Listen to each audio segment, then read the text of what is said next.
दोस्तों आज हम लोग पॉलिटी के लगभग 150 क्वेश्चन प्रैक्टिस करेंगे और जो पिछली वीडियो थी हमारी पॉलिटी की उसमें हम लोगों ने 100 क्वेश्चन कंप्लीट कर लिए थे। ये वो क्वेश्चन है जो आपके किसी न किसी प्रीवियस ईयर एग्जाम में आए हुए हैं, तो ये सभी क्वेश्चन पीवाईक्यू हैं और ये अरेंज किए हुए हैं आपके पॉलिटी के एक ही पीडीएफ में। तो इसमें मैं आपको लगभग 150 क्वेश्चन प्रैक्टिस करवाऊंगा जल्दी से जल्दी समय में। मतलब इस वीडियो का पर्पज ये है कि आपको कम समय में ज्यादा क्वेश्चन मैं दे सकूं। ठीक है, तो गाइज अगर आप इस चैनल पे नए हैं तो प्लीज चैनल को सब्सक्राइब कर लीजिए। और गाइज देखो, इस वीडियो का आपको बेनिफिट तब मिलेगा जब आप पूरा कंप्लीट शुरू से लास्ट तक देखोगे। आप किसी भी कंपटीशन की तैयारी कर रहे हो तो आपके लिए ये वीडियो बहुत ही प्रॉफिट वाली होने वाली है। तो चलिए देर ना करते हुए हम लोग स्टार्ट करते हैं। जैसा कि आप लोग देख पा रहे हो, क्वेश्चन नंबर 101 लिखा हुआ है आपका क्या कि भारतीय संविधान का कौन सा अनुच्छेद संसद को कानून द्वारा नागरिकता के अधिकार को विनियमित करने की शक्ति प्रदान करता है। तो देखो, यहाँ पे आप ऐसे अनुच्छेद देख के ही बता सकते हो कि वो कौन सा आंसर आपका हो सकता है ना। ये आपका अनुच्छेद 11 है। कौन सा? अनुच्छेद 11। आपका ऑप्शन ए जो है इसका बिल्कुल राइट है। आप यहाँ पे देखो, अनुच्छेद 1 से लेके 4 तक यहाँ पे संघ और राज्य की बात होती है। किसकी? संघ और राज्य की बात होती है, संघ और राज्य की। लेकिन नागरिकता की जो बात होती है वो आपकी अनुच्छेद 5 से लेकर के 11 तक, ये नागरिकता की बात होती है ना, नागरिकता की। तो यहाँ पे जो क्वेश्चन में लिखा होता है कि भारतीय संविधान का कौन सा अनुच्छेद संसद को कानून द्वारा नागरिकता के अधिकार को विनियमित करने की जो शक्ति प्रदान करता है, वो अनुच्छेद 11 है। ठीक है, हम लोग क्वेश्चन नंबर 102 पे मूव करते हैं। क्वेश्चन नंबर 102 में लिखा हुआ है कि कौन सा निकाय मुख्य रूप से भारतीय संविधान के अनुच्छेद 243 डब्ल्यू के माध्यम से प्रदत्त शक्तियों का प्रयोग करता है। तो 243 डब्ल्यू में जो आपका विभाग आता है वो नगर निगम आता है। मतलब ऑप्शन बी आपका बिल्कुल राइट ऑप्शन है। ठीक है, तो अब हम लोग मूव कर लेते हैं 103 क्वेश्चन नंबर पे। आई होप कि आपको ये दोनों क्वेश्चन क्लियर होंगे। 103 क्वेश्चन पे मूव करते हैं। निम्नलिखित में से कौन सा विकल्प लोकपाल के लिए चयन समिति की संरचना का सही वर्णन करता है? तो पहला ऑप्शन जो है इसका, प्रधानमंत्री, लोकसभा स्पीकर, विपक्ष नेता, भारत के मुख्य न्यायाधीश और राष्ट्रपति द्वारा नामित प्रतिष्ठित विधिवेत्ता। विधिवेत्ता मतलब जिसको कानून की अच्छी समझ हो। क्या? कानून की कानून की विधिवेत्ता होता, कानून की अच्छी समझ हो, है ना, अच्छी समझ हो। तो इन सब की नजर में वो कानून की अच्छी समझ होनी चाहिए और यही इसका राइट आंसर है। तो लोकपाल के चयन के लिए देखो, प्रधानमंत्री, लोकसभा स्पीकर और विपक्ष का नेता। जैसे इस समय हमारे विपक्ष के नेता कौन है? राहुल गांधी जी। जो विपक्ष का नेता होता है वो कैबिनेट मिनिस्टर के बराबर का ही माना जाता है और वो मुख्य न्यायाधीश और राष्ट्रपति की नजर में भी एक विधिवेत्ता होना चाहिए। मतलब अच्छी कानून की समझ उसको होनी चाहिए। तो जो इसका राइट आंसर है आपका ए ऑप्शन बिल्कुल राइट है। चलिए दोस्तों, क्वेश्चन नंबर 104 पे मूव करते हैं। 104 में क्या लिखा हुआ है? किसी जिले में सर्वोच्च न्यायिक अधिकारी की दोहरी भूमिका क्या होती है? तो जो इसका ऑप्शन फर्स्ट पढ़ते हैं, दीवानी मामलों के लिए जिला न्यायाधीश और फौजदारी मामलों के लिए सत्र न्यायाधीश के रूप में कार्य करना। हाँ जी, यही इसका राइट आंसर है कि किसी जिले में सर्वोच्च न्यायिक अधिकारी की दोहरी भूमिका यही होती है कि दीवानी मामलों में जिला न्यायाधीश की तरह काम करता है और फौजदारी मामलों के लिए सत्र न्यायाधीश के रूप में काम करता है। मतलब दो तरीके की उसमें जिम्मेदारी होती है। तो क्वेश्चन नंबर 104 का ए ऑप्शन बिल्कुल आपका सही हो जाएगा। ठीक, क्वेश्चन नंबर 105 में मूव कर लेते हैं। भारत के नियंत्रक एवं महालेखा परीक्षक की किसी राज्य के लेखों से संबंधित रिपोर्ट निम्नलिखित में से किसे सौंपी जाती है? देखो भाई, जो महालेखा परीक्षक है इस टाइम, नियंत्रक और महालेखा परीक्षक हमारे कौन है? नियंत्रक महालेखा ये है आपके संजय मूर्ति। कौन है? संजय मूर्ति। यही है आपके CAG, controller and auditor general. तो हमारा इन्होंने मतलब जो रिपोर्ट प्रस्तुत करते हैं वो किसको सौंपते हैं, ये पूछा गया है। तो जो 105 का जो राइट आंसर है, ये जो रिपोर्ट अपनी प्रस्तुत करते हैं संबंधित राज्य के राज्यपाल को। जो भी राज्य है जिसकी रिपोर्ट है तो वो राज्यपाल को सौंपी जाएगी। ठीक है, क्लियर है दोस्तों? चलो क्वेश्चन नंबर 106 पे मूव कर लें। 106 में देखो लिखा हुआ है कि सर्वोच्च न्यायालय के रिट क्षेत्राधिकार के संबंध में कौन सा कथन सही नहीं है? तो पहली बात देखो, रिट के बारे में आप समझ लो। रिट जो है सर्वोच्च न्यायालय आर्टिकल 32 के तहत जारी करता है। आर्टिकल कौन सा? आर्टिकल 32 के तहत कौन? और ये तो सुप्रीम कोर्ट जारी करता है, लेकिन आर्टिकल 226 के तहत, आर्टिकल 226 के तहत आपका हाई कोर्ट रिट जारी करता है। क्लियर बात हो गई। और आर्टिकल 32 आपका, ये आपका एक मूल अधिकार है, किससे? मौलिक अधिकारों से संबंधित है। ठीक है, तो अब इसमें देखो क्या लिखा हुआ है कि कौन सा कथन सही है। तो देखो पढ़ते हैं, इसका विस्तार मौलिक अधिकारों और अन्य कानूनी अधिकारों दोनों तक है। ठीक है, आगे भी पढ़ लेते हैं, देखते हैं क्या लिखा हुआ है। ये अनन्य है और इसका उपयोग उच्च न्यायालयों द्वारा नहीं किया जा सकता। ये न्यायालयों को केवल केंद्र सरकार के विरुद्ध रिट जारी करने की अनुमति देता है। डी वाला ऑप्शन, इसका उपयोग केवल मौलिक अधिकारों के प्रवर्तन के लिए। हाँ जी, तो आर्टिकल 32 है जो ना, तो वो मौलिक अधिकारों के लिए ही तो है। मौलिक अधिकारों का अगर कोई उल्लंघन करता है तो उसके खिलाफ इसी आर्टिकल 32 के तहत ये रिट जारी करेगा। कौन? हाई कोर्ट या सुप्रीम कोर्ट। हाई कोर्ट जो करेगा वो आर्टिकल 226 के अकॉर्डिंग करता है, सुप्रीम कोर्ट जो करता है वो आर्टिकल 32 के अकॉर्डिंग करता है। ठीक है, तो आर्टिकल 32 क्या कहता है? संवैधानिक उपचारों का अधिकार। संवैधानिक उपचारों का अधिकार है, मतलब 32 क्या है? संवैधानिक, देखो संवैधानिक उपचारों का अधिकार, उपचारों का अधिकार, संवैधानिक उपचारों का अधिकार। अब देखो, अगर संवैधानिक उपचारों का अधिकार का मतलब यह है, अगर कोई आपके मौलिक अधिकार का उल्लंघन करता है तो उसके खिलाफ इन आर्टिकल्स के तहत सुप्रीम कोर्ट जो है या हाई कोर्ट रिट जारी करेगा।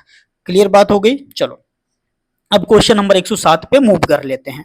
क्वेश्चन नंबर 107 में देखो क्या लिखा हुआ है कि भारतीय संविधान के 42वें संविधान संशोधन अधिनियम द्वारा राज्य नीति का कौन सा निर्देश सिद्धांत नहीं जोड़ा गया है। देखो जो 42वां संविधान संशोधन हुआ है, 42वां संविधान संशोधन वो हमारा हुआ है 1976 में, 1976 में। ठीक, अब यहाँ पे देखो, इसमें आपके देखो कुछ शब्द भी जोड़े गए हमारी प्रस्तावना में। कौन सा? समाजवाद, समाजवाद। और एक शब्द जोड़ा गया क्या? धर्मनिरपेक्ष या पंथ निरपेक्ष। पंथ निरपेक्ष भी लिख सकते हो आप, धर्मनिरपेक्ष भी लिख सकते हो। और एक तीसरा शब्द क्या जोड़ा गया? अखंडता, अखंडता जोड़ा गया। ये 3 शब्द जोड़े गए 42वें संविधान संशोधन 1976 के अकॉर्डिंग। और जो 42वां संविधान संशोधन 1976, इसको मिनी कॉन्स्टिट्यूशन भी कहते हैं। क्या कहते हैं? Mini constitution, mini constitution. ये जो आपको मैं एडिशनल चीजें बता रहा हूँ ये भी आपसे पूछी जाती हैं, इसलिए मैं एडिशनल चीजें आपको अलग से बता रहा हूँ।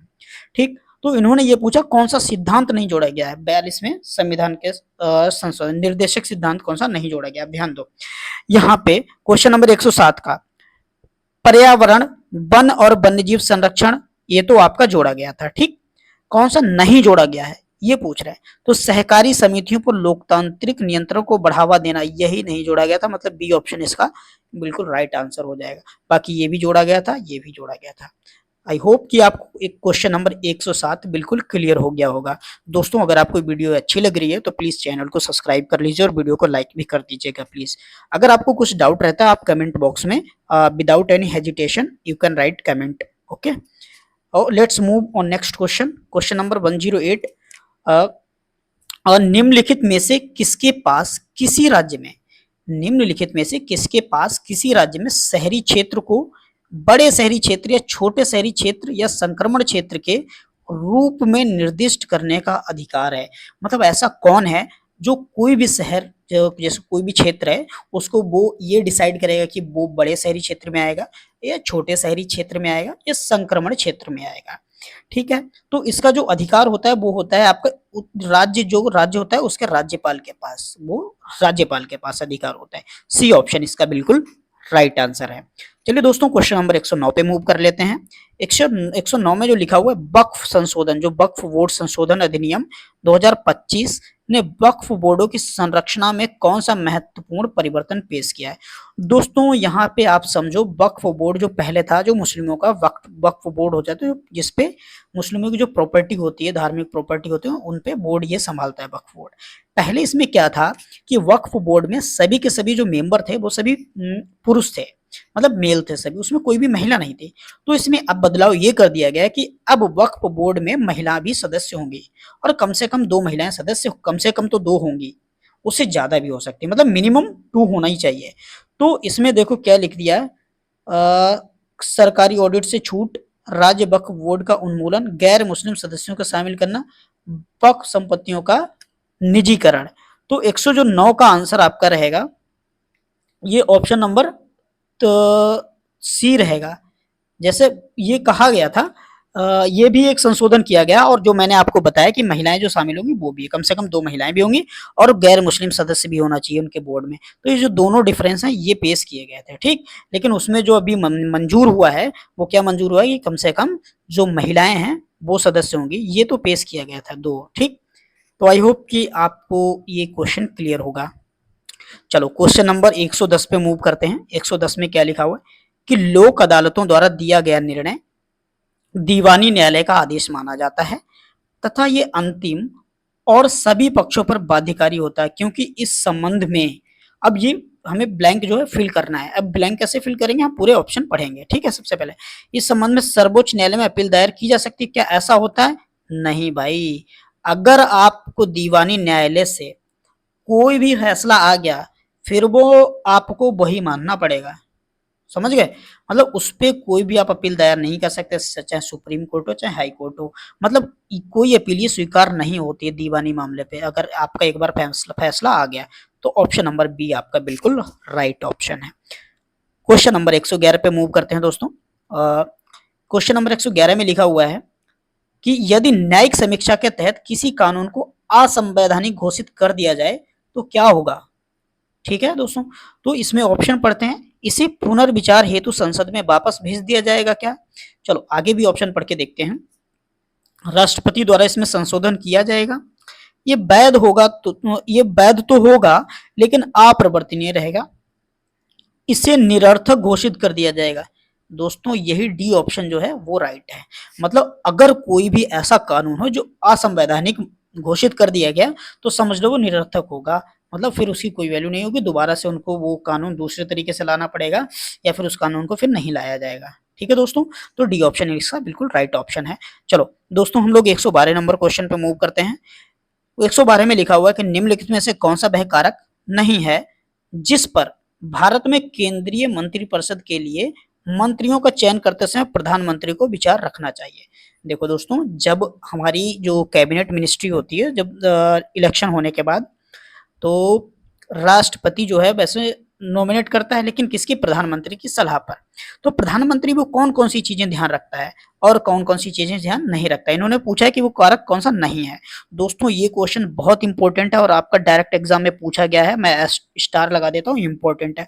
तो देखो, व्यक्तिगत क्षमता और योग्यता, भाई इसको तो ध्यान में रखेगा ही कि भाई देखो कौन कितना व्यक्ति जो है कि उसकी क्षमता क्या है, मतलब कौन किस एरिया से आ रहा है और कितने लोगों, उसका इम्पैक्ट क्या पड़ता है लोगों पर, तो ये ध्यान में रखता है प्रधानमंत्री।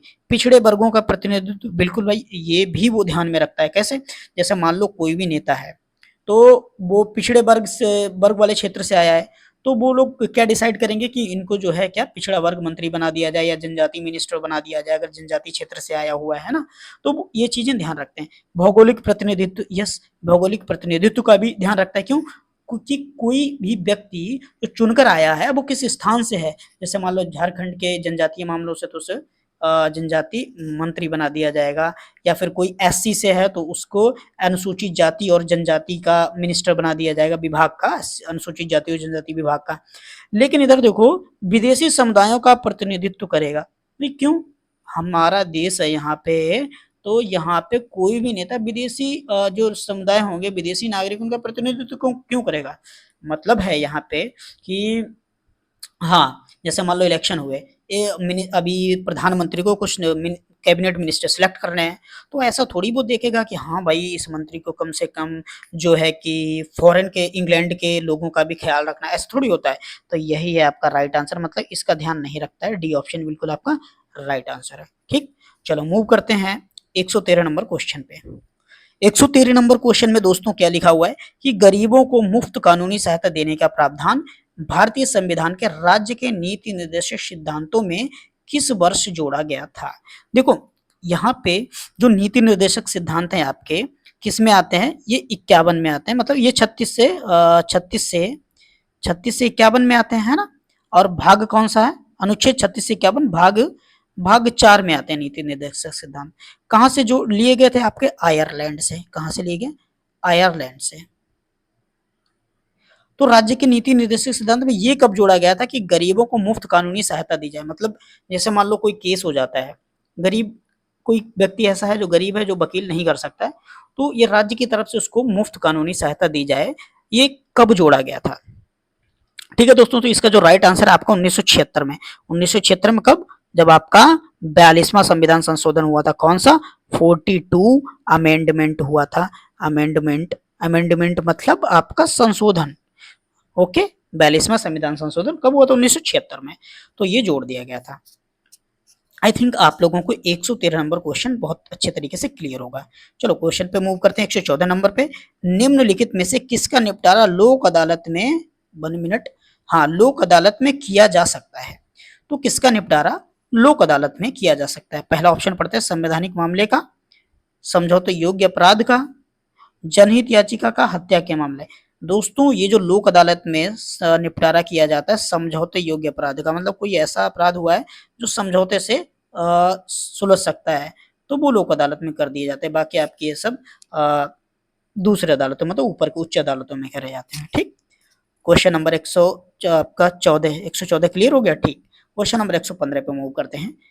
भारतीय संविधान का कौन सा अनुच्छेद है जो राज्य को जीवन स्तर को बढ़ाने के लिए कदम उठाने का निर्देश देता है। देखो भाई, राज्य को जीवन का स्तर बढ़ाने के लिए कदम उठाने का निर्देश दे रहा, मतलब ये आपका 36 से 51 में तो आएगा ही आएगा, मतलब आपका राज्य के नीति निर्देशक सिद्धांत में आएगा। लेकिन इसका राइट आंसर क्या है वो आपको समझना है। इसका राइट आंसर है अनुच्छेद 47। तो 47 ये डायरेक्ट आपको ध्यान रखना है। अनुच्छेद 47 में ये कहा गया है कि राज्य को ये चीजें ध्यान रखनी है कि वहां के जो लोग हैं राज्य के, उनके जीवन स्तर में एक सुधार आए, है ना, वृद्धि हो। ये कानून बनाते समय ध्यान रखना पड़ेगा राज्य को, ये अनुच्छेद 47 में कहा गया है। क्वेश्चन नंबर आपको, मुझे लगता है क्वेश्चन नंबर 115 बिल्कुल क्लियर होगा। कुछ भी डाउट रहता है दोस्तों तो आप कमेंट बॉक्स में अपनी कमेंट छोड़ सकते हैं, मैं उसको नेक्स्ट वीडियो में आपकी कमेंट को रिजॉल्व कर दूंगा। ओके दोस्तों, तो चलिए मूव कर लेते हैं क्वेश्चन नंबर 116 पे। हाँ, भारतीय संसद में प्राक्कलन समिति के सदस्यों का चुनाव कौन करता है। देखो दोस्तों, आपकी एक प्राक्कलन समिति होती है ना, तो उसके जो सदस्य होते हैं उसका चुनाव लोकसभा के सदस्य करते हैं। कौन करता है, लोकसभा के सदस्य। आपको ये सीधा ध्यान रख लेना है। एक समिति और होती है, अभी मुझे उसका नाम ध्यान नहीं आ रहा, प्राक्कलन के साथ में, अगर आपको याद हो तो कमेंट बॉक्स में पिन करना है। ओके दोस्तों, चलो क्वेश्चन नंबर 17 पे मूव करते हैं।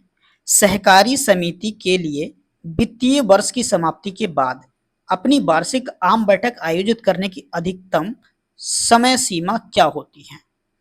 ठीक है, तो 117 नंबर का जो क्वेश्चन है 6 माह होती है ना, 6 माह, यानी कि बी ऑप्शन आपका बिल्कुल एग्जैक्टली राइट है। क्वेश्चन नंबर 118 पे मूव करें दोस्तों। भारत में केंद्रीय मंत्रिमंडल द्वारा अपने समन्वय कार्यों के विभाग के रूप में किन 2 नीतिगत क्षेत्रों का स्पष्ट रूप से प्रबंधन किया जाता है। क्वेश्चन नंबर एक बार दोबारा से समझो दोस्तों, कोई जल्दबाजी नहीं है। हाँ, क्वेश्चन नंबर 118 को फिर से समझो। भारत में जो केंद्रीय मंत्रिमंडल है यानी कैबिनेट मिनिस्ट्री द्वारा अपने समन्वय कार्यों के भाग के रूप में किन 2 नीतिगत क्षेत्रों का स्पष्ट रूप से प्रबंधन किया जाता है, तो वो है दोस्तों आपका विदेश संबंधी एवं रक्षा संबंधी, इनका स्पष्ट नीतियां बनी होती हैं। ठीक है दोस्तों, मतलब आपका इसका ऑप्शन ए बिल्कुल सही है। चलो 118 हो गया, 119 पे मूव करते हैं। अनुच्छेद 31 बी को किस प्रकार के कानूनों को अदालती चुनौतियों से बचाने के लिए पेश किया जाता है। तो दोस्तों यहाँ पे जो समझो, पहले अनुच्छेद जो 31 है, अनुच्छेद 31 पहले आपका मूल अधिकार था, मतलब मौलिक अधिकार था, लेकिन फिर ये जो 31 है आपका 44वां संविधान संशोधन हुआ था। 44वां संविधान संशोधन कब हुआ था, ये आपका हुआ था 1978 में हुआ था। ठीक, जब 1978 में हुआ तो पहले जो भूमि सुधार का, ये आपका भूमि का मौलिक अधिकार था, इसको हटा दिया, इसको लीगल राइट बना दिया, क्या कानूनी अधिकार बना दिया, और ये जोड़ दिया गया है 300 आर्टिकल 300 ए में। ठीक, तो यहाँ पे ये आर्टिकल 31 बी किससे रिलेटेड, भूमि सुधार कानून से मतलब ऑप्शन आपका ए बिल्कुल राइट आंसर है। पहले हमारे 7 मौलिक अधिकार थे, अभी कितने हैं हमारे, ये 6 मौलिक अधिकार, क्योंकि 31 को आपका लीगल राइट बना दिया गया है 44वां संविधान संशोधन 1978 के अकॉर्डिंग और आर्टिकल 300 ए में जोड़ दिया गया है। आई होप कि दोस्तों आपको यहां तक बिल्कुल क्लियर होगा। क्वेश्चन नंबर 120 पढ़ लेते हैं कि सत्र न्यायाधीश द्वारा पारित निम्नलिखित में से किस दंड में उच्च न्यायालय द्वारा अनिवार्य पुष्टि की आवश्यकता होती है। तो ये इसका जो राइट आंसर है आपका मृत्यु दंड, मतलब अनिवार्य पुष्टि की आवश्यकता होती है, बार बार मतलब कंफर्म किया जाता है। ओके, तो ए ऑप्शन आपका बिल्कुल राइट आंसर हो जाएगा। गाइज मैं एक बार चेक कर लूं कि सारा कुछ सही चल रहा है क्या स्क्रीन पे। Yes guys, everything is okay, so we will right move ahead. Okay, we will now discuss question number 121. 121 saying that अप्रैल 2025 तक की स्थिति के अनुसार, अप्रैल 2025 तक की स्थिति के अनुसार भारत में लोकपाल के अध्यक्ष कौन है। तो भाई भारत में जो लोकपाल के अध्यक्ष हैं वो न्यायमूर्ति अजय माणिकराव खानविलकर। कौन है, अजय माणिकराव खानविलकर। ये अप्रैल 2025 तक के हिसाब से, और अभी भी वो अजय माणिकराव खानविलकर ही है, अभी चेंज नहीं है। ओके गाइस, तो लोकपाल के जो अध्यक्ष अजय माणिकराव खानविलकर हैं। क्वेश्चन नंबर 122 पे मूव कर लेते हैं। 122 में देखो दोस्तों क्या लिखा हुआ है कि किस अनुसूची और अनुच्छेद में राज्यों और केंद्र शासित प्रदेशों के नाम और उनकी सीमा का उल्लेख है। देखो समझो, देखो किस अनुसूची और अनुच्छेद में राज्य और केंद्र शासित प्रदेशों के नाम और उनकी सीमा का उल्लेख है। तो दोस्तों इसका राइट आंसर होने वाला है अनुच्छेद 1 से 4, मतलब पहली सूची, पहली अनुसूची। क्यों पहली अनुसूची, अब सुनो। जो पहली अनुसूची, अब देखो मैं ओरली चीजें बताऊंगा क्योंकि यहाँ पे इतना ज्यादा स्पेस नहीं है कि मैं लिख सकूं। मैं सारी आपको अनुसूची बता देता हूँ। पहली बात आप समझो, पहले ध्यान से समझना है ना, कि हमारा जो संविधान है उसमें मूल रूप से 395 अनुच्छेद से कितने 395, अभी प्रेजेंट में 470 प्लस हैं लगभग, ठीक। और भाग जो है अभी वर्तमान में भाग जो है भाग 25 हैं, और पहले कितने थे, पहले 22 भाग थे, 22 थे पहले, ठीक। अनुसूची कितनी थी पहले, 8 थी, 8 अनुसूची थी, लेकिन अब कितनी हो गई अनुसूची, अब 12 हो गई। अब 12 अनुसूची के बारे में मैं आपको ओरली सारी चीजें बताऊंगा, तो ध्यान देना दोस्तों। जो पहली अनुसूची है उसमें आपको राज्य और उसके संघ के बारे में जानकारी दी गई है। ध्यान दोगे, पहली अनुसूची के बारे में, जो पहली अनुसूची में क्या है, राज्य और संघ, मतलब संघ और राज्य।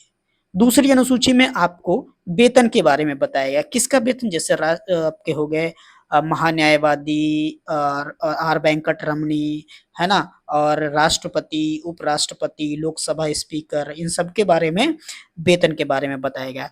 तीसरी जो अनुसूची है उसमें आपको शपथ के बारे में दिया गया है कि कोई भी जब शपथ लेगा कोई भी नेता, कोई भी अध्यक्ष, ओके, तो शपथ किसके अकॉर्डिंग लेगा, वो अनुसूची 3 के अकॉर्डिंग। चौथी अनुसूची में क्या लिखा हुआ है, मैं यहाँ पे देखो लिख के नहीं बता रहा हूँ क्योंकि स्पेस कम है, ठीक। चौथी अनुसूची में जो आपको दिया गया कि राज्यों का राज्यसभा में प्रतिनिधित्व कितनी सीटों पे होगा, वो चौथी अनुसूची में है। पांचवी अनुसूची किससे रिलेटेड है, अनुसूचित जाति और जनजाति के प्रशासन और क्षेत्र से रिलेटेड है। छठी अनुसूची में असम, त्रिपुरा, मेघालय और मिजोरम के विशेषाधिकार के बारे में। किसका, छठी अनुसूची में असम, त्रिपुरा, मेघालय, मिजोरम, ऐसे याद कर सकते हो, ATMM, असम, त्रिपुरा, मेघालय, मिजोरम। सातवीं में क्या है, राज्य, संघ और राज्य की शक्तियों का बंटवारा, जिसमें आपको राज्य सूची, संघ सूची और समवर्ती सूची दे रखी है। आठवीं अनुसूची में क्या दे रखा है, जो हमारी भारत की 22 भाषाएं हैं वो आठवीं अनुसूची में दे रखी है। नौवीं अनुसूची में आपको भूमि सुधार से संबंधित चीजें दे रखी हैं। 10वीं अनुसूची जो है दल बदल से संबंधित, जो दल बदल कानून बने हैं वो 10वीं अनुसूची में है।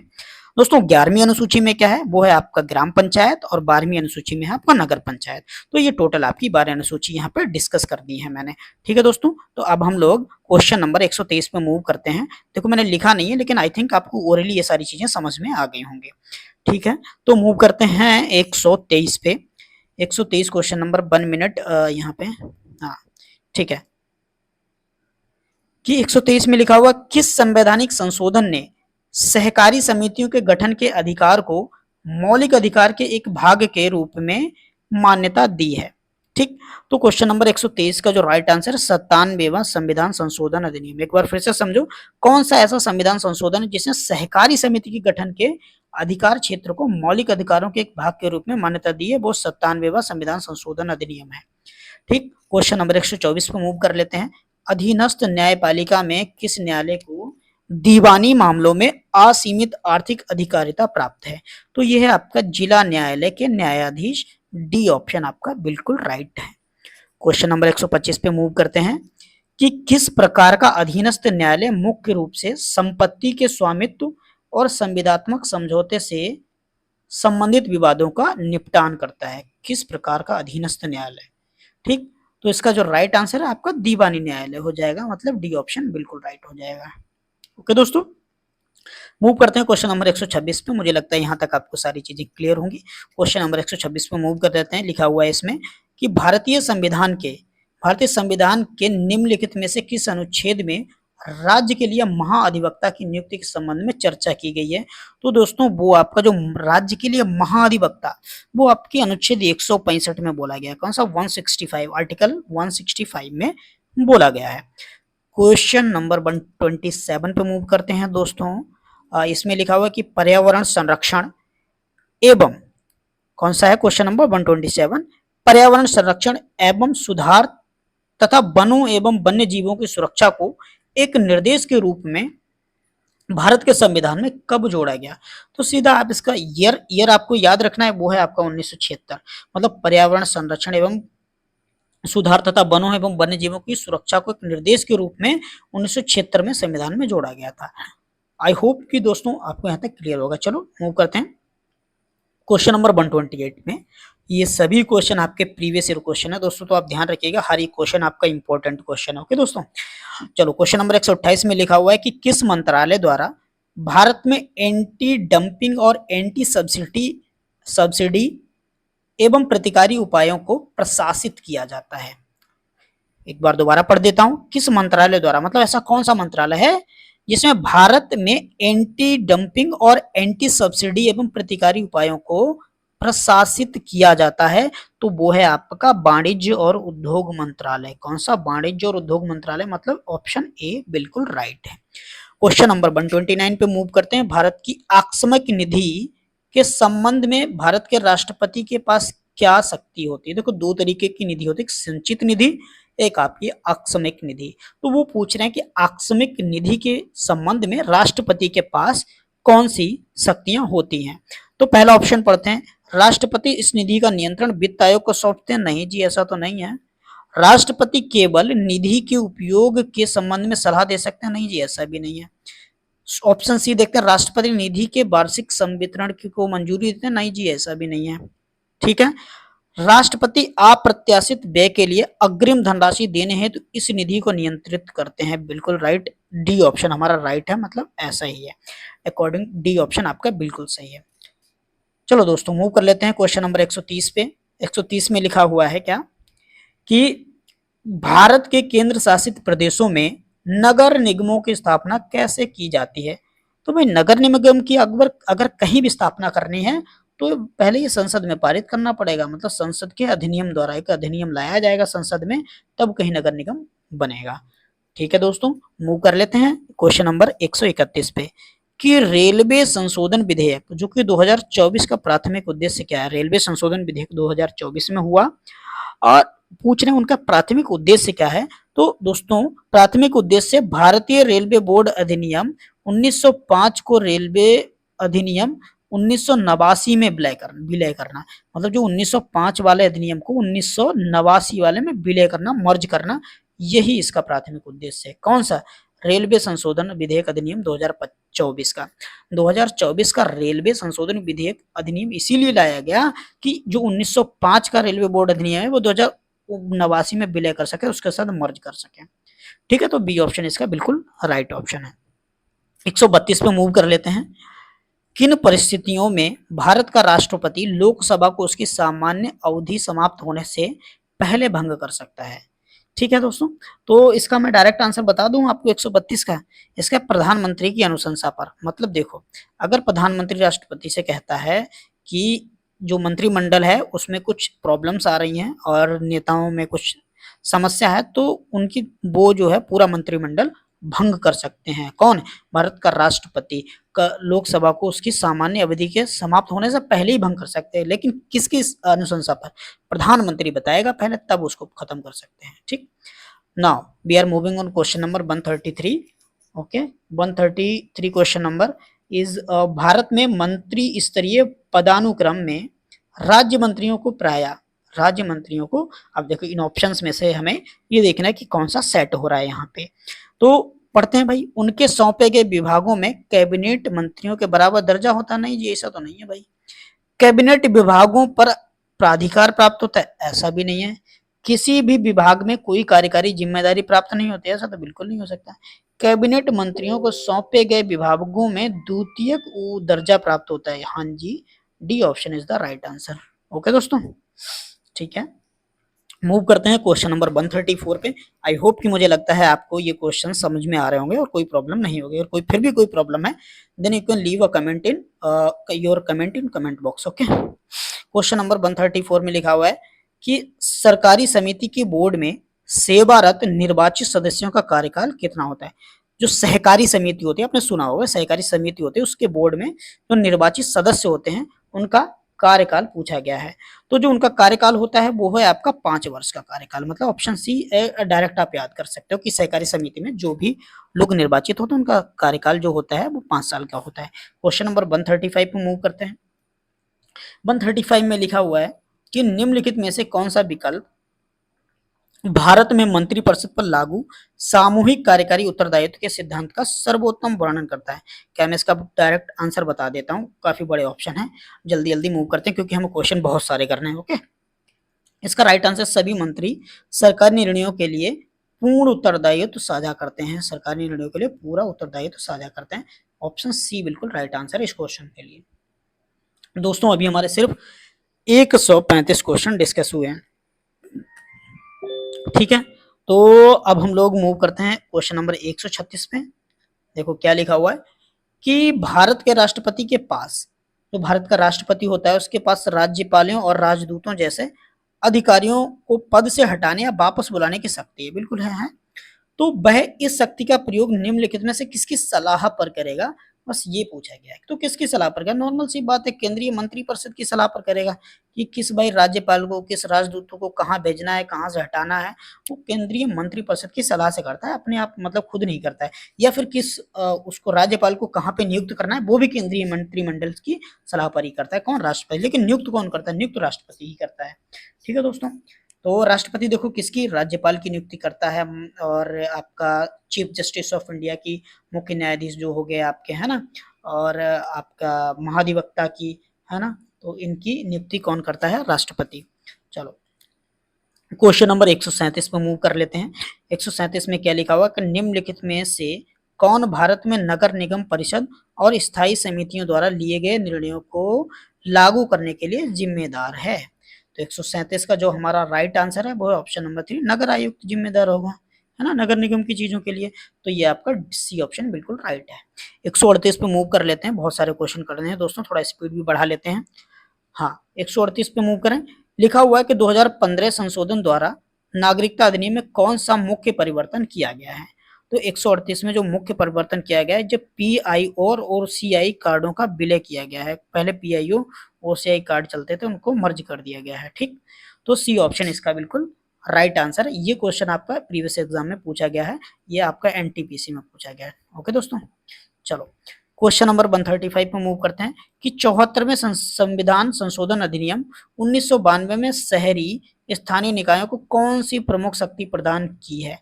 तो भाई इसके लिए शासन के लिए संवैधानिक रूपरेखा, क्या ये ऑप्शन है? देख लेते हैं भाई। यस, यही शासन के लिए संवैधानिक रूपरेखा, यही ऑप्शन है ना। राज्य पूर्ण नियंत्रण से संपूर्ण, ये तो नहीं है। राष्ट्रीय कानून बनाने का अधिकार, ये भी नहीं है। राज्य विधानमंडलों को नियंत्रित करने का अधिकार, ना जी ना, इससे तो ग्राम पंचायत और शहर नगर पंचायत है ना, उससे संबंधित है। चलो क्वेश्चन नंबर 140 पे मूव करते हैं। 140 में देखो क्या लिखा हुआ है कि 5वीं अनुसूची के अंतर्गत अनुसूचित क्षेत्रों में राज्यपाल के विनियमन निम्नलिखित में से किसे निषिद्ध या प्रतिबंधित कर सकते हैं? तो इसका जो राइट आंसर है भूमि अंतरण को, भूमि अंतरण मतलब ए ऑप्शन इसका बिल्कुल राइट है। क्वेश्चन नंबर 143 पे मूव कर लेते हैं। सितंबर 2024 में भारत सरकार ने एक राष्ट्र एक चुनाव प्रस्ताव की व्यवहार्यता और कार्यान्वयन की जांच के लिए किस व्यक्ति की अध्यक्षता में एक उच्च स्तरीय समिति का गठन किया है? देखो आप लोग दोस्तों जान ही रहे हो कि अब जो है कुछ टाइम के बाद एक ही चुनाव हुआ करेगा पूरे देश में, एक ही समय में सारी चीजें इलेक्शन हो जाया करेगा, ठीक।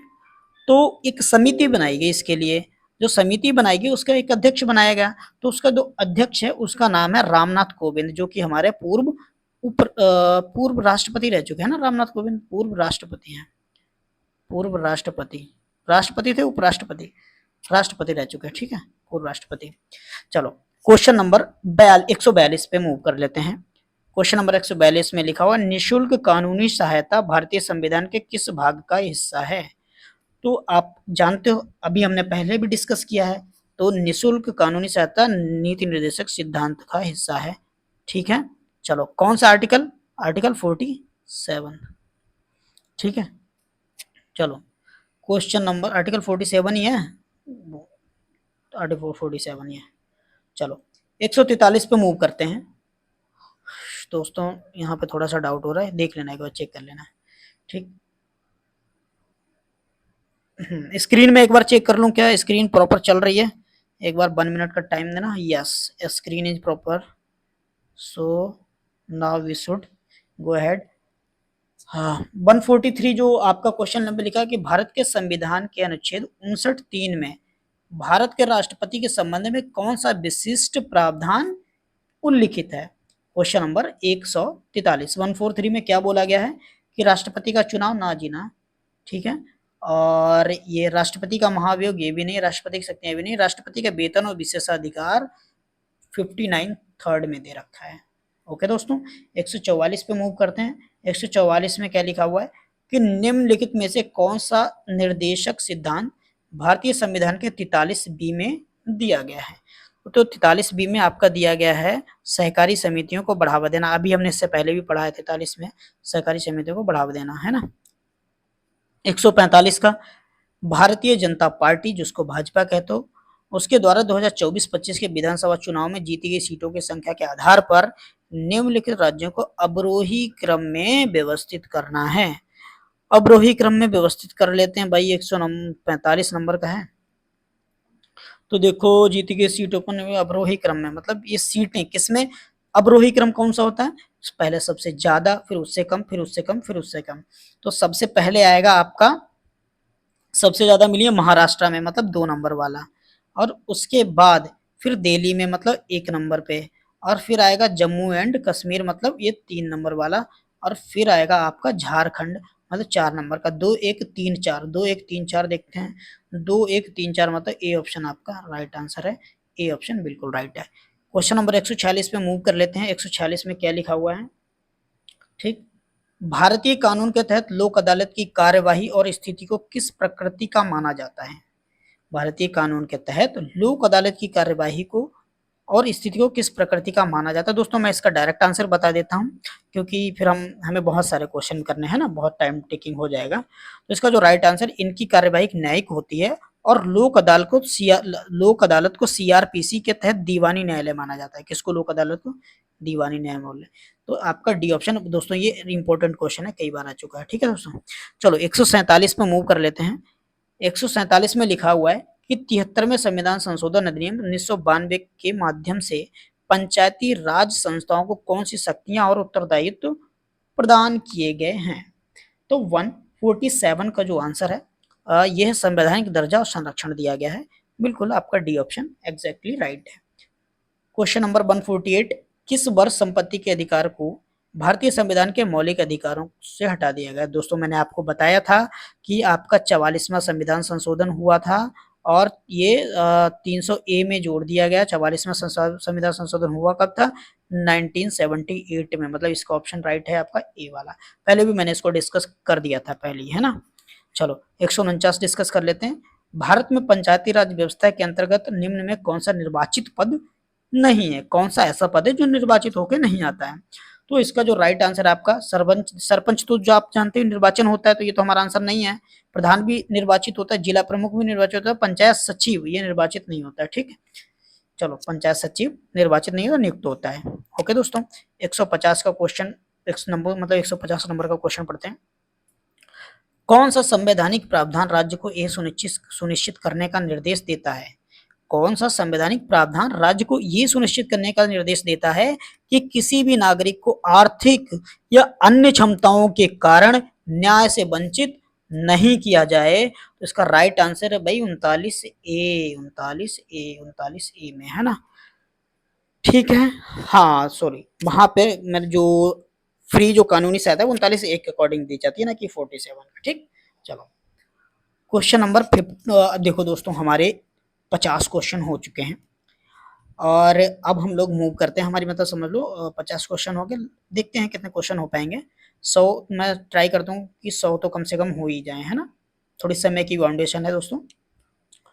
क्वेश्चन नंबर 151 पे मूव कर लेते हैं। निम्नलिखित में से कौन सा कथन विदेशी मामलों में भारतीय राष्ट्रपति की भूमिका का सटीक वर्णन करता है? तो क्वेश्चन नंबर 151 का मैं डायरेक्ट आपको जो है आंसर बता देता हूँ। ए ऑप्शन इसका राइट है। राष्ट्रपति राजदूतों की नियुक्ति करता है और अपने नाम से राजनयिक कार्य संचालित करता है, यही इसका राइट आंसर है। ठीक, क्वेश्चन नंबर 152 पे मूव करें। 9वां संशोधन अधिनियम जो कि 1960 में हुआ था, निम्नलिखित में से किस समझौते को प्रभावी करने के लिए अधिनियमित किया गया था?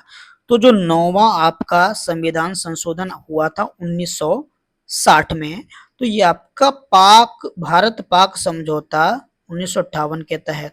ठीक है, ये आपका जो हुआ था ऑप्शन बी ऑप्शन बिल्कुल आपका राइट आंसर है। क्वेश्चन नंबर 153 पे मूव करें।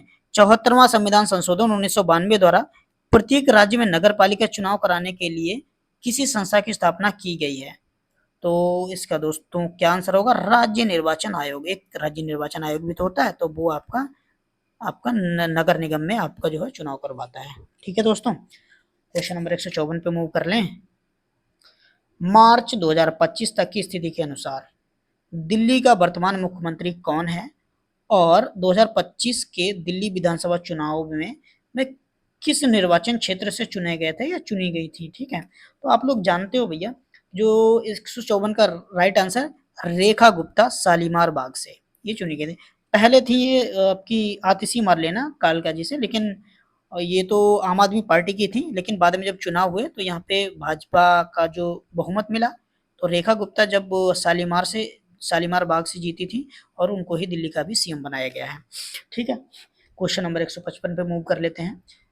भारतीय संविधान का कौन सा अनुच्छेद, क्वेश्चन नंबर 55 में लिखा हुआ है, भारतीय संविधान का ऐसा कौन सा अनुच्छेद है जो 14 वर्ष से कम आयु के किसी भी बच्चे को कारखाने, खादान या जोखिम भरे व्यवसाय में नियोजित किए जाने से रोकता है?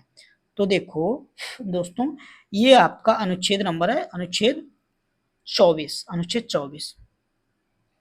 क्योंकि देखो शोषण के विरुद्ध अधिकार आपका 23-24 में आता है। 23 में क्या है कि आप जबरन किसी से मजदूरी या काम नहीं करवा सकते हो। ठीक है, और 24 में 14 वर्ष से कम उम्र के जो बच्चे हैं उनको किसी जोखिम भरे कारखाने में काम नहीं करवा सकते हो। तो ये होगा। 19 में क्या है? 19 में आपकी बोलने की स्वतंत्रता है ना। और 21 आपका ये है आपका क्या कहते हैं, गिरफ्तारी से संबंधित है ना, मौलिक अधिकार है, सभी मौलिक अधिकार। लेकिन राइट आंसर हमारा आर्टिकल नंबर 24। क्वेश्चन नंबर 156 पे मूव कर लेते हैं कि भारतीय संविधान का कौन सा अनुच्छेद धर्म को मानने, आचरण करने और प्रचार करने का अधिकार प्रदान करता है? तो देखो यहाँ से ये आपके धार्मिक जो स्वतंत्रता के अधिकार कहाँ से कहाँ तक होगा? 25 से लेकर के 28 तक, 25, 26, 27, 28। ठीक है, तो हमारा जो इसका राइट आंसर है 156 का, वो है आपका अनुच्छेद 25 यानी कि ए। ठीक है दोस्तों, अब क्वेश्चन नंबर 157 पे मूव कर लेते हैं कि बहुराज्य सहकारी समितियों के लिए कानून बनाने का अधिकार किसके पास होता है? बहुराज्य सहकारी समितियों के लिए कानून बनाने का अधिकार किसके पास होता है? तो 157 का जो हमारा राइट आंसर है वो है आपका ऑप्शन नंबर 4, ये संसद के पास होता है, मतलब डी ऑप्शन बिल्कुल राइट आंसर है। ठीक, क्वेश्चन नंबर 158 पे मूव करते हैं। 71वां संविधान संशोधन जो 1992 में हुआ था और 71वें संविधान के तहत ही हमारी 8वीं अनुसूची जोड़ी गई थी ना, हाँ, और उसमें एक भाषा जोड़ी गई थी। कौन सी? 71वें संविधान संशोधन 1992 में एक नहीं 3 भाषाएं जोड़ी गई। कौन सी? मणिपुरी, नेपाली और कोंकणी। जिसे आप मणिपुरी यहाँ पे लिखिए, नेपाली और कोंकणी, मतलब शॉर्ट में न म क ऐसे याद कर सकते हो। देखो दोस्तों, पहले हमारी जो भाषाएं थी 8वीं अनुसूची में वो सिर्फ 14 भाषाएं थी। तो आपकी पहले ये 21वां संविधान संशोधन हुआ था। 21वां संविधान संशोधन 1967 में हुआ और इसमें आपकी सिंधी भाषा जोड़ी गई थी। क्लियर बात है, सिंधी भाषा। और फिर आपका हुआ ये 71वां संविधान संशोधन, जो कि हुआ आपका 1992 में। इसमें आपकी मणिपुरी मणिपुरी यहाँ पे लिखा हुआ है, नेपाली नेपाली और कोंकणी जोड़ दी गई। कौन सी? कोंकणी जोड़ दी गई। तो 4 तो ये जुड़ गई, 14 4 18 हो गई। पहले बेसिक रूप से कितनी थी? 14 थी। अब फिर एक संशोधन हुआ, कौन सा? 92वां संविधान संशोधन। 92वां संविधान संशोधन कब हुआ था? 2003 में। तो इसमें आपकी देखो कौन सी जोड़ी गई थी? बोडो, डोगरी, संथाली संथाली और एक मैथिली।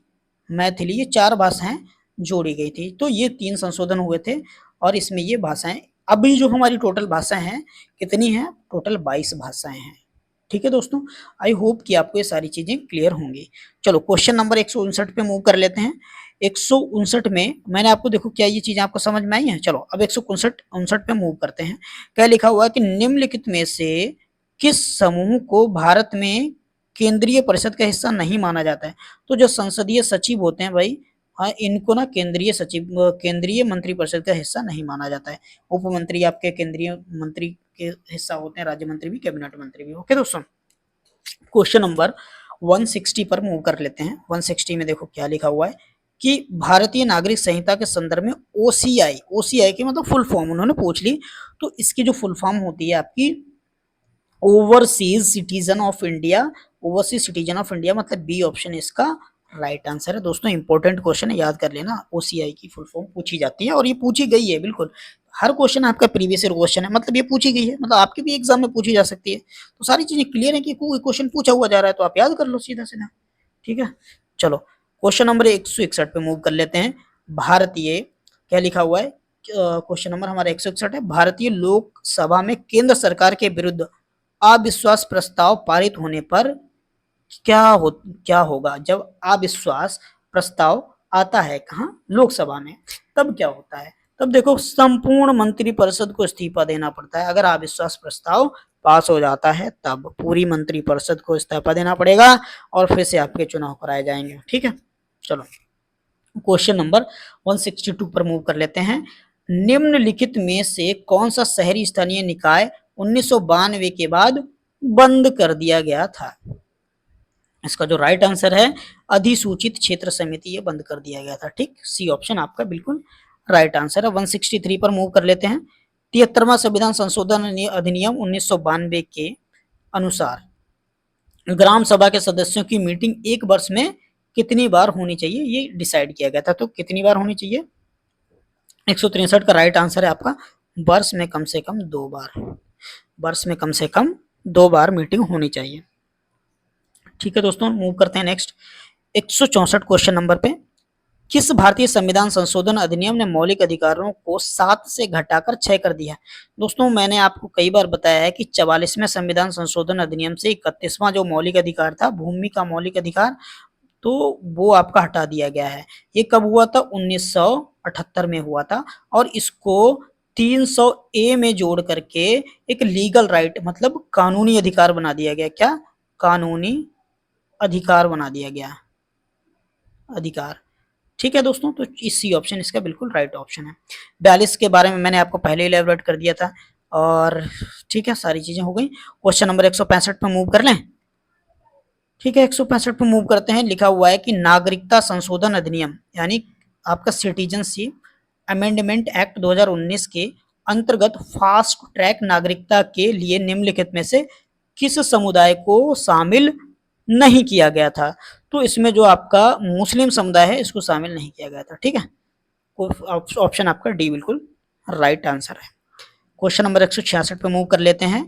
निम्नलिखित में से किस मामले में न्यायालय ने संसद को किसी भी मौलिक अधिकार को छीनने से प्रतिबंधित कर दिया गया है?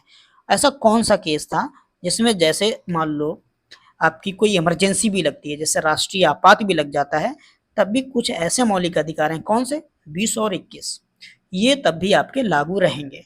लेकिन वो ऐसा कौन सा केस था जिसमें ये अधिकार छीनने से प्रतिबंधित किया गया था? तो इसका जो राइट आंसर है आपका केशवानंद भारती बनाम केरल राज्य, मतलब सी ऑप्शन बिल्कुल राइट है। ठीक है दोस्तों, मूव करते हैं 167 पर। निम्नलिखित में से कौन सा कथन विधि निर्माण में भारतीय केंद्रीय मंत्रिमंडल की भूमिका का सर्वोत्तम वर्णन करता है? तो दोस्तों मैं इसका डायरेक्ट आंसर बता देता हूँ क्योंकि समय कम है और ये स्टेटमेंट बड़े बड़े हैं, तो मैं डायरेक्ट इसका आंसर आपको बता देता हूँ। इसका ऑप्शन है डी। 1 मिनट, 167 है ना? यस, मंत्रिमंडल सरकारी विधेयकों को अंतिम रूप देता है और विधायी एजेंडा तैयार करता है, यही तो चीज है। ठीक है, डायरेक्ट मैंने आंसर यहाँ पे बता दिया, आप एक बार दोबारा से पढ़ लेना अगर कुछ प्रॉब्लम रहे। बाकी अगर आपको कुछ समझ में ना आए तो आप एक बार अपनी जो कमेंट है कमेंट बॉक्स में छोड़ सकते हो, उसको हम लोग नेक्स्ट वीडियो में कवर कर लेंगे। 168 पे मूव कर लेते हैं। 168 में लिखा हुआ है यदि कोई मंत्री लगातार 6 महीने तक संसद नहीं रहता है तो क्या होगा? देखो ये क्वेश्चन कई बार पूछा गया है, इंपॉर्टेंट भी है। तो यहाँ पे सीधा सीधा मंत्री को उसके पद से हटा दिया जाएगा अगर लगातार 6 महीने तक वो एब्सेंट रहता है, संसद में आता ही नहीं है, उसको मंत्री पद से हटा दिया जाएगा। क्वेश्चन नंबर 169 पे मूव करते हैं कि भारतीय संविधान का निम्नलिखित में से कौन सा अनुच्छेद मानव तस्करी पर प्रतिबंध लगाता है? मानव तस्करी पर, तो अनुच्छेद 23, क्योंकि 23 और 24 आपका ये आपका शोषण के विरुद्ध अधिकार है। 23 की अकॉर्डिंग आप मानव की तस्करी नहीं कर सकते हो, या फिर उसके बंधुआ मजदूरी नहीं करवा सकते हो, जबरन कोई काम नहीं करवा सकते हो, बिना बेकार कोई काम नहीं करवा सकते हो, तो ये 23 में आता है। ठीक है, क्वेश्चन नंबर 170 पे मूव करते हैं। कौन सा मामला सर्वोच्च न्यायालय द्वारा 99वें संविधान संशोधन को रद्द करने से संबंधित है? कौन सा ऐसा मामला है? तो ये है आपका supreme court advocates on record association case 2015। A option इसका बिल्कुल राइट है। दोस्तों हमारे 170 क्वेश्चन हो चुके हैं, हम लोग ट्राई करते हैं कि आज 100 क्वेश्चन कर लें क्योंकि बहुत ज़्यादा समय हो जाएगा, और बाकी बचे हुए 50 क्वेश्चन मैं नेक्स्ट वीडियो में कवर करवा दूंगा। ओके दोस्तों, और हम लोग टोटल बट हम लोग आज 100 क्वेश्चन तो करेंगे ही। आई होप कि आपको ये क्वेश्चन बहुत अच्छे लग रहे होंगे, और बिल्कुल ये वो क्वेश्चन है आपके जो प्रीवियस ईयर क्वेश्चन ये एग्जाम में आ चुके हैं, मतलब आपके एग्जाम में इंपॉर्टेंट हैं, जरूर आएंगे, तो आप पढ़ लो, इस वीडियो को पूरा देख लो। ठीक है, 171 पे मूव कर लेते हैं कि संसदीय प्रणाली शासनात्मक निरंकुशता को क्यों रोकती है? तो संसदीय प्रणाली शासनात्मक निरंकुशता को क्योंकि अधिशासी प्राधिकार संसद के प्रति जवाबदेह मंत्रियों के बीच वितरित होता है। ये डी ऑप्शन इसका राइट आंसर है। क्वेश्चन नंबर 172 पे मूव कर लेते हैं। 172 में लिखा हुआ है कि भारत में केंद्रीय मंत्रिपरिषद मुख्य कार्यकारी अंग के रूप में निम्नलिखित में से क्या कार्यान्वित करती है? केंद्रीय मंत्रिपरिषद, तो केंद्रीय मंत्रिपरिषद को प्रत्येक मंत्री अपने मंत्रालय का राजनीतिक प्रमुख होता है। बिल्कुल भाई, कोई भी कैबिनेट मंत्री बनाया जाता है वही उसका प्रमुख होता है। ठीक है, क्वेश्चन नंबर 173 पर मूव कर लेते हैं कि भारतीय संविधान के निम्नलिखित में से किस अनुच्छेद में भारत के संघ लोक सेवा आयोग के गठन के संबंध में चर्चा की गई है? तो भाई दोस्तों आप ये समझो कि जो आपका यूपीएससी है, यूपीएससी संघ लोक सेवा आयोग आपका अनुच्छेद 315 में है। ऑप्शन नंबर आपका कौन सा? इसका सी बिल्कुल राइट आंसर है। ये तो आप जानते भी होंगे पहले से भी, ये बहुत फेमस आर्टिकल है, मतलब बहुत पूछा जाता है। कुल मिलाकर भारत में 174 नंबर क्वेश्चन पढ़ रहे हैं। कुल मिलाकर भारत में पंचायती राज व्यवस्था निम्न में से किसको बढ़ावा देने के लिए तैयार की गई है? तो ऑप्शन पढ़ें क्या? चलो डायरेक्ट आंसर बताते हैं। आधारभूत स्तर पर लोकतांत्रिक शासन और शक्तिकरण। आधारभूत स्तर मतलब बेसिक नीचे लेवल का, ठीक, मतलब हमारा अलग अलग लेवल, ग्रामीण लेवल हो गया, फिर आपका ब्लॉक लेवल हो गया, है ना? तो ये है आपका ग्राम पंचायत और नगर पंचायत से संबंधित पंचायती राज व्यवस्था। तो डी ऑप्शन इसका राइट आंसर हो जाएगा। 175 में मूव कर लेते हैं। भारत के राष्ट्रपति राज्यों के राज्यपालों और केंद्र शासित प्रदेशों के उपराज्यपालों की नियुक्ति किस निकाय की सलाह पर करते हैं? तो इसका आंसर आपका केंद्रीय मंत्रिपरिषद की सलाह पर, है ना? देखो भाई, राष्ट्रपति हाँ जरूर राज्यपाल की नियुक्ति करता है और उपराज्यपाल की, लेकिन उसमें सलाह जो होती है वो आपकी कैबिनेट मिनिस्ट्री की होती है, मतलब जितने मिनिस्टर हैं उनसे पहले सलाह ली जाती है, उसके अकॉर्डिंग फिर नियुक्त किए जाते हैं आपके राज्यपाल, और उपराज्यपाल कौन नियुक्त करता है? राष्ट्रपति। क्वेश्चन नंबर 176 पे मूव कर लेते हैं। भारतीय संविधान का कौन सा अनुच्छेद नागरिकों को भारतीय क्षेत्र के किसी भी भूभाग में निवास करने और बसने की अनुमति देता है? तो स्वतंत्रता, आपकी स्वतंत्रता से रिलेटेड है, और स्वतंत्रता आपकी किस में आती है? पहली बात देखो, 18 में तो आएगी नहीं, क्यों? क्योंकि 14 से 18 तो आपके उससे समानता से संबंधित है, तो ये तो होगा नहीं। 15 भी नहीं होगा, और 19, 20, 21, 22, 19, 20, 21, 22 ये आपके आते हैं स्वतंत्रता में। तो आपका जो इसका राइट आंसर है 176 का, ये अनुच्छेद 19। आप कहीं भी निवास कर सकते हो। अभी पहले तो विवाद भी था जम्मू कश्मीर का, लेकिन अब 370 का जो अनुच्छेद है वो हटा दिया गया, तो अभी आप कहीं भी निवास कर सकते हो। ओके दोस्तों, इसका right answer option number A. 177 पे मूव कर लेते हैं। 177 के सुचारू शासन सुनिश्चित करने में संसदीय प्रणाली का एक प्रमुख लाभ क्या है? तो 177 का राइट आंसर ये विधायिका और कार्यपालिका के बीच सामंजस्य और सहयोग सुनिश्चित करती है। बी ऑप्शन इसका बिल्कुल राइट है। 178 पे मूव करते हैं। विदेश में रहने वाले भारतीय मूल के लोग अनुच्छेद 8 के अंतर्गत नागरिकता के लिए कहाँ आवेदन कर सकते हैं? तो नागरिकता के लिए जो आवेदन किया जाता है अपने निवास के देश में भारतीय दूतावास में किया जाता है। ठीक, ओके। क्वेश्चन नंबर 179 में करते हैं, मतलब जहां भी देखो यहाँ देखो, 1 मिनट, थोड़ा डिस्टरबेंस हो रहा है मुझे, 1 मिनट के लिए, 1 मिनट। ठीक, कोई भी मान लो व्यक्ति है, वो कहीं विदेश में रह रहा है, ठीक, तो हर देश में, जैसे हमारा देश है उसके दूतावास होते हैं, एम्बेसडरी होते हैं ना, एम्बेसी होती है, तो एम्बेसी में अप्लाई करना पड़ता है किसके लिए? नागरिकता के लिए। ठीक, तो ये ऑप्शन आपका सही है। 179 पे मूव कर लेते हैं। 179 में लिखा हुआ है कि भारतीय संविधान की 11वीं अनुसूची में पंचायतों के लिए कितने कार्यात्मक मद यानी फंक्शनल आइटम सूचीबद्ध किए गए हैं? कौन सी? 11वीं अनुसूची। 11वीं अनुसूची किससे रिलेटेड है? याद है आपको, 11वीं अनुसूची आपकी रिलेटेड है ग्राम पंचायत से। तो इसका जो राइट आंसर है आपका 29, क्या 29 कार्यात्मक मद उसमें सूचीबद्ध किए गए हैं, मतलब बी ऑप्शन इसका राइट आंसर है। 180 पे मूव करें। निम्नलिखित में से कौन सा पद भारत की प्रत्येक ग्राम पंचायत में नहीं होता है? कौन सा पद प्रत्येक ग्राम पंचायत में नहीं होता है? तो दोस्तों, पंचायत का जो निर्वाचित कोषाध्यक्ष होता है वो प्रत्येक ग्राम पंचायत में नहीं होता है। ठीक, क्वेश्चन नंबर 181 पे मूव करते हैं। आई होप कि आप लोगों को मजा आ रहा होगा क्वेश्चन करने में। ठीक है, तो 181 में लिखा होगा भारतीय संसदीय प्रणाली में लोकसभा का कार्यकाल समाप्त होने से पहले ही उसे भंग करने का अधिकार किसके पास होता है?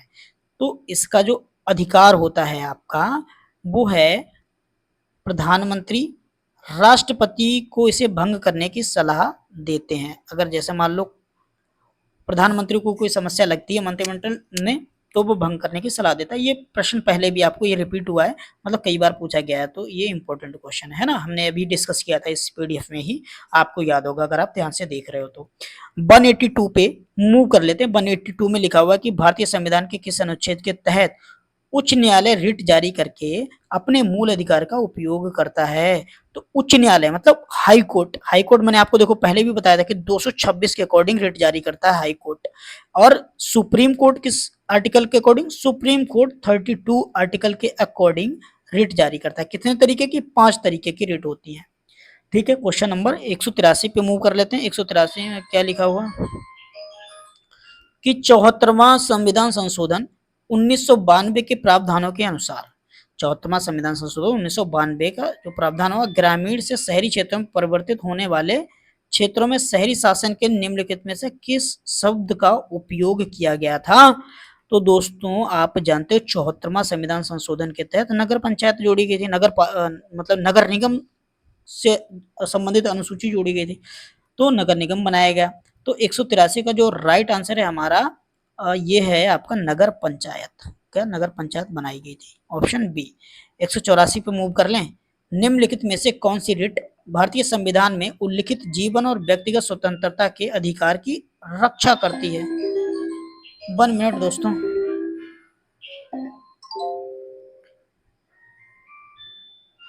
दोस्तों, थोड़ा सा किसी का कॉल आ गया था तो डिस्टर्ब हो गया। 1 मिनट, अभी सारे क्वेश्चन डिस्कस कर लेते हैं। 184 मूव करें। हाँ, निम्नलिखित में कौन सी रीट भारतीय संविधान में उल्लिखित जीवन और व्यक्तिगत स्वतंत्रता के अधिकार की रक्षा करती है? 184 का जो हमारा राइट आंसर है वो बंदी प्रत्यक्षीकरण है, यानी हैबियस कॉर्पस। 185 पे मूव कर लेते हैं। 185 में क्या लिखा हुआ था? भारतीय संविधान के भाग 4 में निम्न में से किसका उल्लेख नहीं है? तो भाग 4 में देखो, समझो, भाग 4 में आपका अभिव्यक्ति के माध्यम के रूप में हिंदी भाषा को बढ़ावा देना, इसी का उल्लेख नहीं है, मतलब ए ऑप्शन आपका राइट आंसर है। क्वेश्चन नंबर 186 पे मूव करते हैं कि न्यायिक समीक्षा के सिद्धांत की उत्पत्ति किस देश से मानी जाती है? न्यायिक समीक्षा, जुडिशियल रिव्यू, जुडिशियल रिव्यू कहां से लिया गया? हमारा ये संयुक्त राज्य America, United state America, USA से लिया गया है। ठीक है, 187 पे मूव कर लें। 187 में देगा सर्वोच्च न्यायालय ने, दोस्तों कॉल आ रहा था, थोड़ा सा डिस्टरबेंस हो रहा, 1 मिनट रुक जाना। सर्वोच्च न्यायालय ने किसके संदर्भ में स्वयं को सतर्क प्रहरी यानी सेंटिनेंटल ऑन द क्विवाइव के रूप में वर्णित किया है? 187 का जो आंसर है आपका मौलिक अधिकारों का संरक्षण में। ठीक है, 188 पे मूव करें। 188 पे मूव करते, विधि के प्रश्नों का सर्वोच्च न्यायालय की राय लेने की राष्ट्रपति की शक्ति होती है, किसमें उल्लिखित है? किसके अंतर्गत उल्लिखित है, मतलब किसके अंतर्गत लिखी हुई है? तो इसका जो राइट आंसर है आपका अनुच्छेद 143। देखो, मतलब राष्ट्रपति को कभी ऐसा लगता है कि किसी कानून पर या किसी मुद्दे पर उसे न्यायालय से, सुप्रीम कोर्ट से डिस्कस करना हो, तो वो 143 के अकॉर्डिंग, मतलब आर्टिकल 143 के अकॉर्डिंग डिस्कस कर लेता है। 189 पे मूव करते हैं। 189 में क्या लिखा हुआ है कि 74वें संशोधन अधिनियम के माध्यम से भारत के 1 मिनट रुकना दोस्तों, कॉल आ रहा है किसी का, बार बार, पता नहीं कौन है। 74वें संविधान अधिनियम के माध्यम से भारत के संविधान में कौन सा प्रावधान पेश किया गया था? तो भाई जो हमारा प्रावधान था 74वें संविधान संशोधन अधिनियम, ये 11वीं अनुसूची आई थी, ये भाग, इसका भाग कौन सा? अच्छा, भाग पूछ लिया है, तो जो भाग है आपका, भाग ये है 9th ए में, 9th ए में, ओके, 9th ए में हमारी अनुसूची है। 190 देख लेते हैं। 190 कि 69वां संशोधन अधिनियम, मतलब 69th अमेंडमेंट, जो कि 1991 में दिल्ली 91 ने दिल्ली को क्या विशेष दर्जा दिया? तो इसका जो राइट आंसर है, दिल्ली को विधानसभा सहित राष्ट्रीय राजधानी क्षेत्र घोषित किया है। डी ऑप्शन इसका बिल्कुल राइट है। ठीक है, 191 मूव कर लेते हैं। नए जोड़े गए क्षेत्रों में, यानी कि टेरिटरीज में, लोगों की नागरिकता का निर्णय कौन सा प्राधिकरण करता है? तो इसका आंसर है आपका केंद्र सरकार करती है। ठीक, 192 पर मूव कर लेते हैं। राज्य विधानसभा में पहली बार अपना पद ग्रहण करने से पहले राज्य विधायकों को भारतीय संविधान के अनुच्छेद 188 के अंतर्गत क्या करना चाहिए? 192 का जो राइट आंसर है आपका शपथ लें या प्रतिज्ञा लें, मतलब शपथ लेना चाहिए। ठीक है, कोई भी पद संभालने से पहले उनको शपथ लेना पड़ता है। तो ये आपका आता है कौन सा? 188 में। क्वेश्चन नंबर 193 पे मूव कर लेते हैं। किसके लिए न्यायिक समीक्षा की आवश्यकता होती है? तो संविधान की सर्वोच्चता कायम रखने के लिए। डी ऑप्शन बिल्कुल राइट आंसर है। ठीक, 194 पर मूव करते हैं। गरीबों के लिए निःशुल्क कानूनी सहायता का प्रावधान निम्नलिखित में से किस संवैधानिक अनुच्छेद में किया गया है? तो गरीबों के लिए मुफ्त सहायता ये 39A में किया गया है। ठीक, डी ऑप्शन आपका राइट आंसर है। 195 क्वेश्चन नंबर में क्या लिखा कि भारतीय संविधान के निम्नलिखित में से किस अनुच्छेद में भारत के नियंत्रक एवं महालेखा परीक्षक की नियुक्ति के संबंध में उल्लेख किया गया?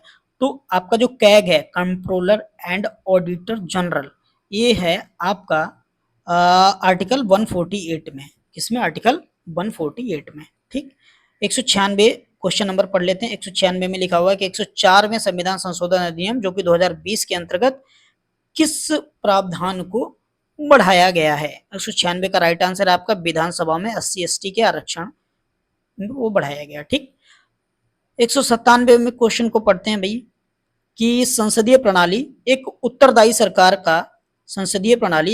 सरकार किस प्रकार सुनिश्चित करती है?